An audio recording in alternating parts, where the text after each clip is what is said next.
História em um jogo é como história em um filme pornô. É esperado que seja lá, mas não é tão importante. Se você já ouviu essa frase, provavelmente sabe que ela foi dita por John Carmack, enquanto ele desenvolvia o primeiro jogo da série Doom. E ele estava certo, afinal, com a tecnologia do tempo, nenhum jogo conseguiria ter uma história muito bem desenvolvida. Só que a pessoa hoje sabe que isso não demorou para mudar. Hoje em dia, histórias em videogames são muito mais comuns, e em qualquer grande lançamento, todos esperam alguma pequena história. Temos jogos que dependem completamente da história, jogos que não precisam de história, mas têm de qualquer forma, e jogos que realmente não têm história, mas os fãs querem inventar uma de qualquer forma. Mas como o Doom ficou depois de todo esse tempo? Se você acompanha um pouco da série, você sabe que aquela frase engraçadinha dita pelo John Carmack em 1993 envelheceu bem mal. E é isso que veremos hoje.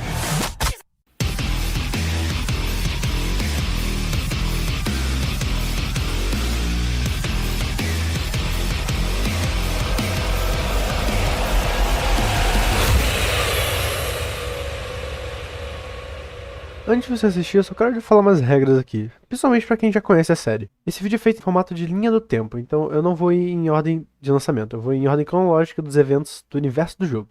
Então se você veio aqui pra se preparar pra jogar Doom 16 ou Doom Eternal, não venha, vai ter spoiler dos dois jogos em momentos aleatórios. E outro que eu não vou falar sobre o Doom 3. O Doom 3, hoje em dia, é claramente um reboot. E o universo atual é o mesmo universo dos jogos antigos, ou pelo menos um universo muito próximo. Então é disso que eu vou falar, não do Doom 3. O Doom 3 não se encaixa nesse vídeo. E uma última coisa, eu vou incluir detalhes que podem ou podem não ser canônicos. Basicamente eu vou incluir algumas teorias da comunidade que não são exatamente propostas pelo jogo, mas que pra mim e pra muitos outros fazem bastante sentido da história. Então, vai ter algumas teorias aí, mas a maioria vai ser bem perto da visão original do jogo. Então, isso não vai estragar a sua experiência se você não sabe nada da história. Enfim, já chega de enrolação. Vamos começar pelo começo. No começo, existia apenas um vácuo e apenas um ser habitável: o Pai. Deus de tudo e todos, e onde ele ia, novas realidades se formavam. O objetivo dele era formar um mundo perfeito, e eventualmente ele criou o Jekad, uma dimensão onde todos os cidadãos tinham total livre-arbítrio e grandes ambições, muito parecido com humanos, porém sem limitações quando se tratava de dúvida e insegurança. E o pai também criou um deus chamado Davoth para reinar essa dimensão. Antes de criar Jekad, ele testou os poderes pela primeira vez em Urdak, um planeta completamente angelical, porém habitava em um reino inferior a Jekad. Lá habitavam os imortais Makers, e dentre eles havia um ajudante chamado Samur Maker, ou Serafim, que acompanhava o pai em todos os seus afazeres. Deva foi um bom deus, porém ele via uma falha em seu povo: a mortalidade. Ele via aquilo como um obstáculo e ele não iria parar até que ele conseguisse o poder da imortalidade para todos. Ele começou a focar toda a sua atenção e os recursos do seu povo para atingir esse único objetivo. E como Jekad era o reflexo dele mesmo, Dava acabou transformando o mundo próspero em um plano de sofrimento infernal. E sim, essa é a dimensão que eventualmente foi conhecida como o Inferno.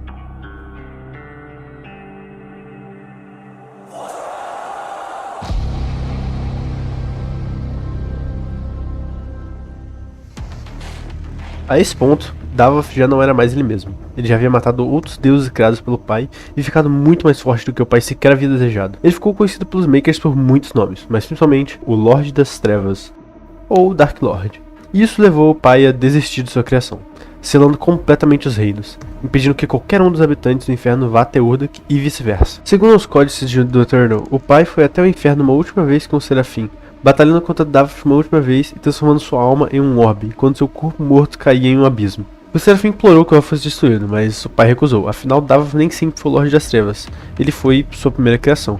E ao invés disso, a alma de Davoth foi colocada no Templo das Almas, onde ele ficou adormecido fisicamente, mas ainda conseguia sussurrar sua influência ao seu povo demoníaco. Depois de separar os dois reinos para sempre, e deixar um certo reino ali no meio, o pai queria descansar, e se removeu do reino físico, sendo reduzido também a uma simples orbe, que foi colocada no Luminarium, um templo onde os Makers procuravam respostas e se ressuscitavam para manter sua imortalidade.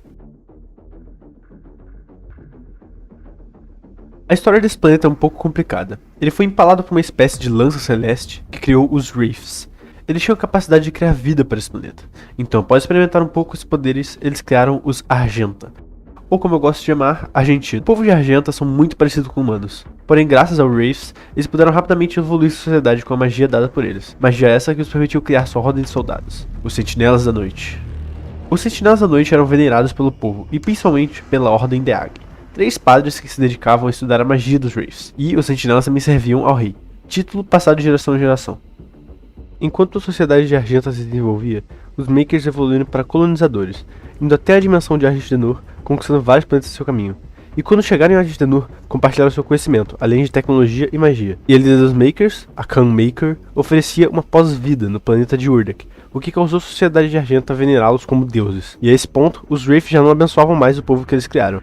Eles entraram em um sono eterno, deixando seu povo ao cuidado dos Makers, que juntamente com os padres, descobriram como usar seus caixões para drenar a energia sentinela deles, utilizando isso na tecnologia de ambos. Graças à parceria entre a sociedade Maker e o povo de Argenta, os sentinelas conseguiram colonizar inúmeros planetas. Eventualmente, muitos desses acabaram se tornando civilizações próprias, que nem sequer sabiam que eram sentinelas.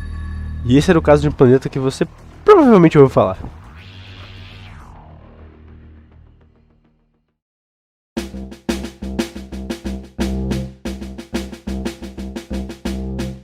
Sim, a origem dos humanos veio na verdade do povo de Argenta. Porém, ao que aparenta, a humanidade nunca soube disso. Eles evoluíram através da história sem nem saber que eles não pertenciam àquele planeta. Mas isso não importa muito agora. O que importa é que no universo de Wolfenstein, que é o mesmo de Doom, se você não sabe, a humanidade estava em uma certa guerra muito famosa, e tinha uns caras maus que tiveram um sucesso bem maior que a vida real.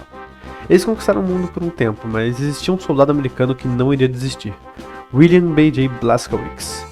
Assim como outros protagonistas de jogos de tiros, ele foi só um soldado normal, que foi um pouco mais eficiente do que os outros, e lutou contra os caras estranhos por muito tempo. E uma dessas aventuras, ele descobre que os caras do mal estavam fazendo experimentos demoníacos numa tentativa de vencer a guerra. E depois de lutar contra hordas de zumbis, ele descobre que eles invocaram um demônio chamado Harbinger of Doom. Blazkowicz arranca um braço e uma perna desse demônio, que sem poder fazer nada no momento, diz que seus descendentes iriam pagar. O que não é um problema, porque depois de tudo isso, Blazkowicz teve vários descendentes muito bem capazes e corajosos. Um deles é o Comandante King de outra série de jogos que eu não vou entrar em detalhe porque ela realmente não importa nem um pouco da história. É uma série de criança que foi reduzida a jogos mobile, então tanto faz.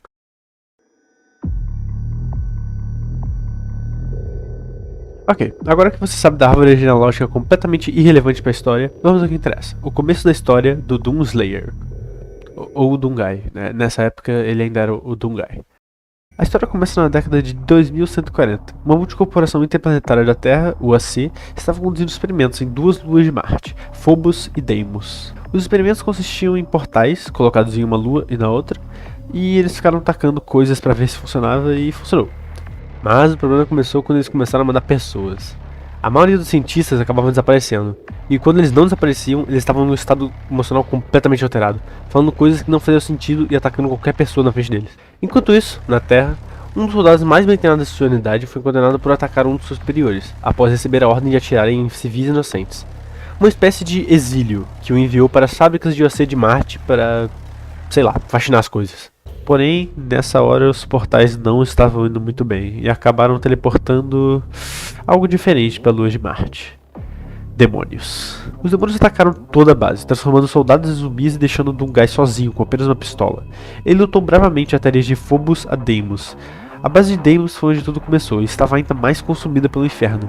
No final dela, Doomguy é teleportado para o inferno e enfrenta o Cyberdemônio.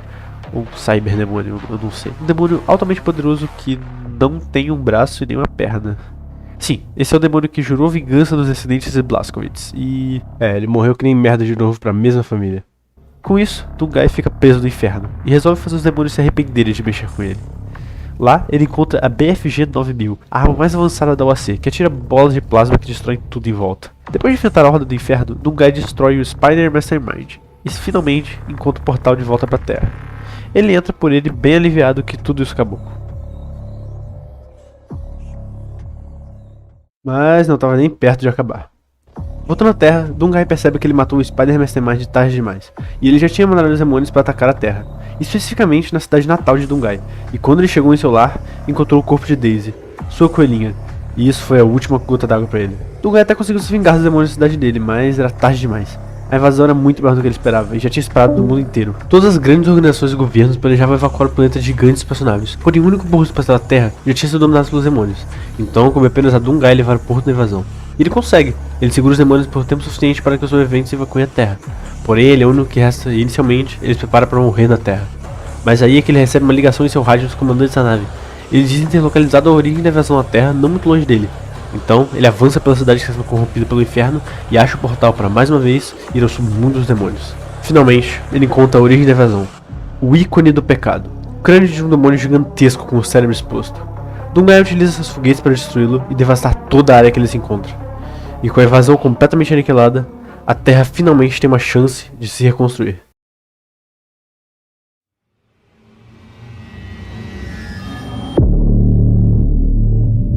Depois de todo o caos causado pela OAC, uma nova política planetária é formada, com o intuito de manter as instalações das fábricas da Lua de Marte em quarentena, com alta radiação. Por anos as instalações estavam completamente inativas, porém um único satélite, quase quebrado, manda uma informação de emergência para a Terra, alertando sobre a existência de uma única entidade capaz de basicamente reviver todos os demônios que morreram lá. Como Dungai foi o herói das invasões passadas, ele é enviado novamente para as instalações de OAC para terminar a luta. Mas o que ele não sabia era que os demônios já tinham planejado essa chegada, e Dungai foi puxado novamente para o inferno.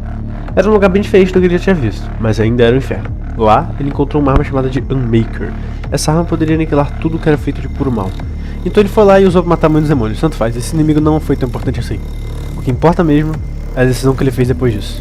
Após todo o caos causado pelo OAC nas luas de Marte, Dungai tomou uma decisão. Ele nunca mais sairia do inferno. Ele ficaria lá para sempre, até ele morrer, para impedir que os demônios dominem a Terra novamente. Mas essa é a sua origem da lenda na Terra. Isso aí é só o começo da história dele de verdade. Não se sabe exatamente por quanto tempo ele ficou no inferno. Dias, meses, anos. Mas após lutar contra a Horda por muito tempo, de alguma forma, que nunca foi especificada, ele foi parar em Argent-Nur, o planeta que eu tinha falado sobre antes. Ele se encontrou fora dos portões da cidade de Sentinel Prime, onde alguns guardas o encontraram e os levaram até os padres da Ordem Liag. Ele estava completamente louco, falando para os sentinelas da noite sobre força das trevas e perdição. Tripas. Muitas tripas. Matar. Devo matar todos eles. Ele ainda tem forças. Apesar de seus ferimentos. Mande ele à arena. Que seja julgado como os outros. Como não o conheciam, a lei dos sentinelas ditava que ele seria julgado na arena. Mas após passar anos lutando contra os demônios, os homens de Argent-Nur não eram nada para ele. Ele emergiu vitorioso e sobreviveu à arena, mas ainda foi tratado como lixo por não nascer naquele planeta. Mesmo após ser classificado como um louco, Filmmaker tomou um certo interesse nessas loucuras que ele falava sobre. Demônios estão por todo lugar. Matar. Matar todos eles! Tratem das feridas dele e o tragam para nós. Quero saber mais sobre os outros que ele menciona. Sim, Majestade. E isso levou ela a pesquisar um pouco mais sobre o que é o inferno. Foi aí que tudo realmente começou.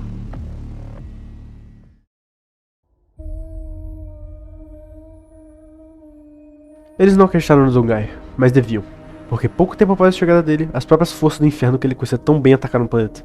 E assim como os humanos, os sentinelas e os makers ficaram perplexos com o poder dos demônios, já que era diferente de tudo que eles já enfrentaram. Porém, os padres sentinelas descobriram algo interessante investigando os demônios e sua magia.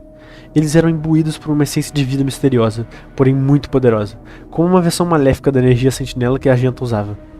Eles acreditavam que essa era a chave da vitória, e os makers concordaram em permitir que os padres pesquisassem mais sobre essa energia. Enquanto isso, nas linhas de frente, os gladiadores que sobreviveram na arena serviam como soldados na guerra contra o inferno. Porém, um a um, eles morriam. Todos menos um, Dungai.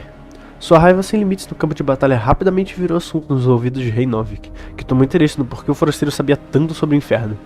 E mesmo que muitos discordassem, pela palavra do rei, os sentinelas da noite quebraram uma tradição, e o admitiram ao treinamento para se tornar um deles. Não que ele precisasse, né? E assim, os sentinelas embarcaram em cruzadas, entrando pelos portais do inferno. Eles perceberam que nas 3 vezes que visitaram aquela dimensão, o forasteiro ficava cada vez mais machucado e cansado, mas nunca pediu ajuda, e a ajuda nunca foi oferecida a ele. Mesmo nessa situação, cada vez que eles voltavam, o forasteiro se mostrava mais capaz que antes. Ele passou anos e anos lutando por Argent-Nur, e rapidamente parou de ser tratado como um nada, e passou a se tornar uma lenda. Anos se passavam e os soldados de Argent agora usavam a energia dos demônios em suas armas e máquinas, que eles chamavam de Elixir. Todos menos os sentinelas, que discordavam do uso de energia, mas não faziam nada para impedir, já que o trabalho deles não é ditar o desenvolvimento da população, apenas defendê-lo. A guerra contra a horda de demônios estava até que indo bem, porém nada que eles fizessem poderia ter preparado eles para o que viria a seguir. Dreadnought, um titã colossal que passou pelos portões do inferno. Os sentinelas da noite não acreditavam que tal besta poderia ter passado pelos portões sem aviso. Eles acreditavam que uma traição havia ocorrido, mas não tiveram tempo de discutir. Eles prepararam para defender sua cidade sagrada de Taras Nabat. Uma tarefa difícil, já que junto com o Titã, uma ordem incansável de demônios seguiu. E após poucas horas, o único que ainda estava de pé em meio à guerra era o Forasteiro. E foi aqui que o Serafim interviu. Aquele que um dia ajudou o próprio Deus desse mundo. Ele trouxe Dungaeta uma câmara dada de presente ao povo de Argenta pelos Makers, dizendo que existem alguns que desejariam impedir aquilo. Precisamos nos mexer, e rápido. Há aqueles que querem impedir isso. Ofereço um presente a você. Aceite. Vai te dar força. Ajudar na sua jornada.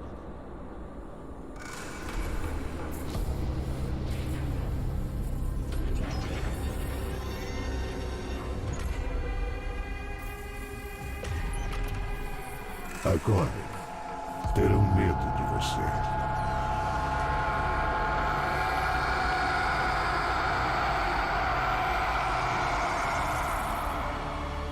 Segundo o Kangmaker, a máquina seria usada pelos padres para achar um sentinela impuro que poderia atraí-los algum dia. Mas algo diferente aconteceu com o Forasteiro. Ele se tornou mais rápido, mais forte, mais resistente. E depois desse ritual, nunca mais disse uma palavra. O que saiu da máquina com certeza não era um sentinela impuro. O que saiu da máquina foi conhecido apenas como o Grande Slayer. Ou Doomslayer, também é assim que todo mundo chama, na verdade. Com suas novas capacidades disponíveis, o Slayer usou sua Crucible para imobilizar o Titã. Uma espada formada de pura energia sentinela. Se a espada fosse removida, o Titã acordaria novamente. Então ele apenas deixou a espada lá, e prosseguiu para se reencontrar com os sentinelas. Com a chegada do Slayer, os sentinelas da noite levaram a campanha no inferno mais fundo do que nunca. Poderosos Atlans foram trazidos, uma espécie de mecha energizado com Elixir. E com essas máquinas poderosas, os sentinelas abriram caminhos através das hordas do inferno ao lado do Slayer e seu exército. Os padres de Águia dos sentinelas encontraram meios de obter acesso às regiões mais internas do mundo dos demônios, com a orientação de Kangmaker, e mais portais foram abertos. Enquanto os sentinelas conquistavam inúmeras vitórias no inferno graças ao Slayer, os padres juntamente com a Kangmaker estavam iniciando um novo projeto secreto. Máquinas e fábricas dentro do território infernal para extração de energia dos demônios. Kangmaker não aprovava do nascimento do Slayer, e o Serafim, que foi o responsável por isso, desapareceu tanto de Argent-Nur quanto de Urdak, porém ela percebeu que valeria a pena usar o Slayer. Enquanto Doomslayer realizava seu desejo de aniquilação do inferno, ele também estava abrindo caminho para que Kangmaker pudesse processar o Elixir, de uma forma que seria conhecida como Energia Argent.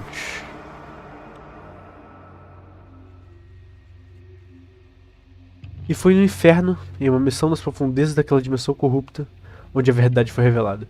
O segredo que Kangmaker tentou o máximo para esconder. Energia Argent era nada mais que almas extraídas do inferno. A energia que o povo de Argento usava diariamente era feita do sofrimento de seus companheiros caídos. Os sentinelas estavam ocupados demais cumprindo seu dever para perceber. Eles não conseguiam acreditar no que tinham encontrado naquela fábrica. Mas as verdadeiras intenções de Kangmaker foram agora reveladas. Eles perceberam que a Kangmaker não era mais a divindade deles. Em corredores secretos e conferências clandestinas, os sentinelas da noite encontrariam aqueles entre eles que também discordavam desse processo corrompido. Assim que a verdade pôde ser compartilhada, a insurreição sentinela foi formada, e a brecha entre o sagrado e profano em Argenta começou a crescer. Não tinha como fugir da verdade. As fábricas encontradas pelos sentinelas eram de tecnologia Minker. Urdak traiu Argent-Nur e fez uma aliança com os demônios para colher sua essência, em troca garantindo a eles acesso a todos os mundos sob a influência de Urdak. Os sentinelas também descobriram que o trabalho foi iniciado pelos escravos de Argenta, e que a própria energia dos Wraiths que existia em Argenta era usada para purificar o Elixir e formar a energia Argent que movia tanto Urdak como Argent-Nur. Os sentinelas falavam do mal trazido pela essência, e levavam sua palavra a todos que quisessem ouvir. Não só por eles, mas também pelos mundos que o Kangmaker ainda planejava sabotar. Enfim, essa parte é meio longa, então eu vou dar uma resumida bem rápida. Um lado do planeta gostava da energia do inferno e outro não. O que não gostava tinha a energia Wraith e o Doomslayer. Então a guerra civil durou anos, e eventualmente os sentinelas puros recrutaram a ajuda dos padres, que formularam um plano para ajudá-los a desativar as fábricas de Necravol. Obviamente os padres eram secretamente do mal, e sabotaram os portais para o inferno, separando todo mundo e entregando eles diretamente aos demônios. O que eles também não sabiam é que um dos comandantes, chamado Valen, tinha traído eles também. Valen perdeu seu filho nas campanhas contra o inferno e tinha ficado louco, com alucinações do filho dele sendo torturado e vivendo uma existência de puro sofrimento. Ele concordou em trair seu exército para reviver seu filho com a ajuda dos padres. Porém, ele também foi traído por eles, que usaram o coração e alma do seu filho para acordar o ícone do pecado mais uma vez. o titã que Dungai matou nos primeiros jogos. Porém, o ícone do pecado nunca aparentou ter sido usado na guerra, apenas ficou adormecido em Urdak. De qualquer forma, os poucos sentinelas que sobreviveram continuaram sua sociedade na liderança de Kingmaker, e o Doomslayer se perdeu no inferno. Os sentinelas nunca tiveram notícias sobre seu paradeiro, mas muitos acreditavam que ele ainda vivia. Porém, em um de seus ataques contra o inferno, Doomslayer caiu em uma armadilha feita pelos Padres de Ag, que agora se chamavam de Padres do Inferno. Cego pela sua raiva, ele se permitiu ser capturado, e foi trancado em um sarcófago por um tempo indeterminado. E assim termina a história da lenda do Doomslayer em Argent D'Nur, mas a história dele ainda está muito longe de acabar de verdade.